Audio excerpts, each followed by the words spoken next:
लेकिन फिर अब कोर्ट का सहारा लेना पड़ा और कोर्ट ने फिर सरकार को लताड़ लगाई, तो इन लोगों ने भर्ती को पूरा करने को कहा, लेकिन कहा कि हम 2 चरणों में करेंगे।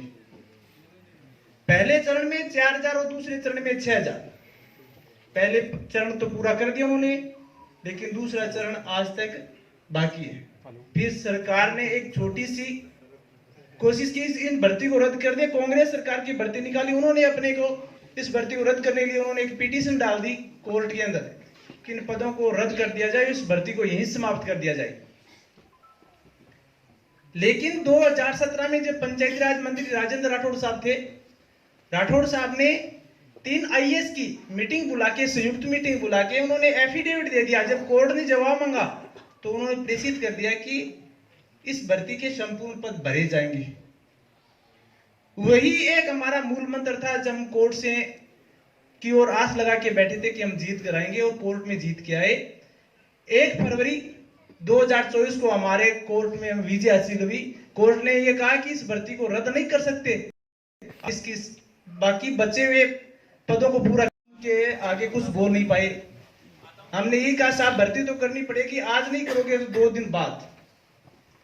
तो मंच पे बैठे सभी मेरे महानुभाव से एक ही निवेदन है कि हमारा 11 साल से बड़ा लंबा संघर्ष चल रहा है, भर्ती टुकड़ों में हो रही है, हो जरूर रही है। यदि आप जैसे महानुभावों का थोड़ा साथ रहा, राजपाल जी भाई साहब जैसे अनुभवी संघर्षशील व्यक्ति का यदि साथ रहता है तो भर्ती पूरी हो सकती है। आपकी जान पहचान में कितने आईएएस, कितने आईपीएस, कितने नेतागण हैं, तो आप उन पे दबाव बनाओ।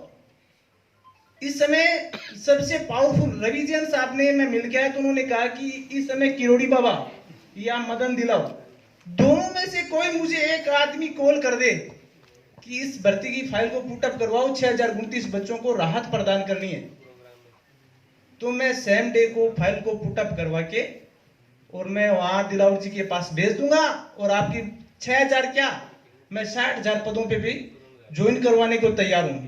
इतने पॉजिटिव अधिकारी है, लेकिन फिर भी अपने नेताओं को न जाने क्यों सांप सूंघ गया है। क्या उनको ये नहीं लगता है कि अपने SC ST OBC के बच्चे उनको वोट नहीं देते? आज हमारे नेता किसकी बदौलत है? वोट बैंक की बदौलत है, और वही हमारी बातें नहीं सुनते हैं। बड़ा दुर्भाग्य होता है, लज्जा सी महसूस होती है। हमने आखिरकार हार कर, सब जगह ऐसा लगा कि नेता भी साथ नहीं दे रहे हैं, अधिकारी भी साथ नहीं दे रहे। धीरे धीरे मेरे साथियों का भी क्या है, संघर्ष 10-11 साल से बेरोजगार साथी है। एक बार से कोई चूरू से चल गया, मैं चूरू से आता हूं, मेरे साथी कोई अलवर से, कोई दौसा से, संपूर्ण राजस्थान से आते हैं। एक साथी आता है तो उसके किराया भाड़ा के करके कम से कम 2 से 2,500 रुपये वैन होते हैं। अब सोचो, 1 महीने के अंदर 2 बार आते हैं, 3 बार आते हैं, तो 11 सालों में हमने कितने पैसे खर्च कर दिए केवल एक छोटा सा रोजगार पाने के लिए। और उसमें सबसे बड़ी कमी खल रही है तो अपनी SC ST OBC नेताओं की खल रही है। यदि वो हमारा साथ देते, तो खड़े होते, तो कहीं कोई दिक्कत नहीं। आज हमारे पास सबसे बड़ा यदि मंत्रालय है तो वो बाबा के पास है। कुछ सामने बैठे हैं, मैं तो इनको सभी को फेस वेयर से तो नहीं जानता, चेहरे से नहीं जानता, लेकिन आप लोगों ने इतना बड़ा प्रोग्राम किया, जहां मंच पे बैठे तो मैं निश्चित रूप से पहचान सकता हूं कि इनकी पहचान तो राजस्थान में है, और ये चाहते हैं तो बड़े नेताओं से और पंचायत राज आयुक्त से बात कर सकते हैं कि इन बच्चों के ज्वाइनिंग देने में कहां दिक्कत आ रही है। दूसरी बात, सरकार को ये भर्ती आज नहीं तो कल करनी पड़ेगी। कोर्ट ने जब डिसीजन दिया कि संपूर्ण पदों पे भर्ती करो, तो इन्होंने जब भर्ती शुरू नहीं की तो हम लोगों ने वकील के द्वारा कोर्ट के अंदर एक कोर्ट ऑफ कंटेम होता है, जिसका नाम होता है सुमोटो, वो लगवा दिया, जो सबसे पावरफुल होता है। उसमें पिछली बार भी हम लोगों ने अर्पणा अरोड़ा को कोर्ट में 3 बार खड़ा कर लिया था, और इस बार भी 1 महीने के बाद इन अधिकारियों को कोर्ट में खड़ा कर लेंगे। भर्ती आज नहीं तो कल होगी, भर्ती जरूर होगी, लेकिन आप लोग यदि तन मन धन से साथ हो तो हमें समय पे, समय के साथ सही समय पे रोजगार मिल सकता है। आज की यही आशा लेके हम लोग आज बीच वाली बेंच पे बैठे, आगे से लेके पीछे तक देखो कितने LDC के, एक बार हाथ खड़े करके बताओ इनके, ये लोग LDC के साथी हैं।